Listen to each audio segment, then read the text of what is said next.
Hello and welcome to Twickenham Stadium. Do you like it here, Shanks? Mate, could do with a good clean. Doesn't even have a roof. You're right, it doesn't have a roof. Did you ever actually win a match here? Yes, David, 2008 Grand Slam year. Oh yeah, well done. Glad I asked. Now, last weekend is yesterday's news. It's gone. England battered South Africa on this very pitch. Shanks, the Welsh? The Welsh hammered Argentina 24-20. Define hammered, OK. Let's park that. Shall we have a chat about this weekend? Come on then, boy. So Flats, here we are in the change rooms, in a position we're all too familiar with. Yeah, the physio couch, second home.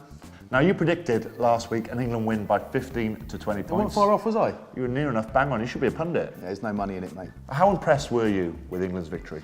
I think sufficiently impressed. Eddie Jones gave him a 6 out of 10. I'd say that's about right, if not a little bit harsh.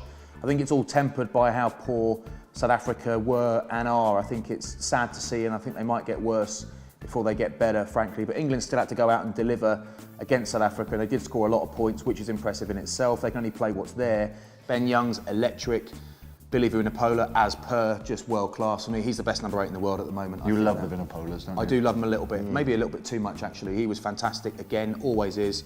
Joe Launchbury was so good that you didn't miss Cruz or Itoje, which is some statement because they really imposed themselves on the rugby world the last 12 months. So he was in brilliant form. So yeah, very, very satisfactory. So Fiji this weekend should be a formality, right? It should really. I want to be respectful. I am respectful of the Fijians. I love watching them play 7s and 15s, but I think in real terms they shouldn't represent much more than a speed bump for England this weekend. We are many, we are one. We're one, aren't we, mate? You're near enough 1.5 on your own. Leave it out, mate. Right, Wales beat Argentina last weekend. Wasn't a great performance though, was it? Don't suppose it needed to be. No, it was a must-win game. After the back of the Australia game, they had to win that game.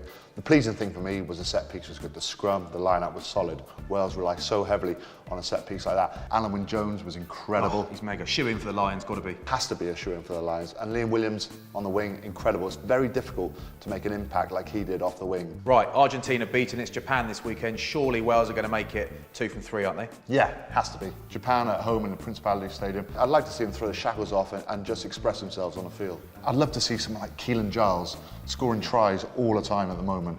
Liam Williams as well at 15. I think it's his best position. He's in the game more. I'd just like to see Wales play with a bit of freedom.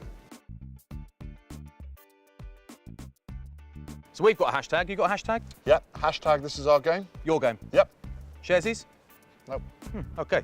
If you are travelling to the game at the Principality Stadium in Cardiff this weekend, plan your journey in advance like I always do, don't I, Tommy? Every single time you travel. Where do I do it, Tommy? GWR.com. He's right, the boy. There's going to be a swanky queuing system to get you on your trains even quicker and loads of extra trains to get you home safe. So many.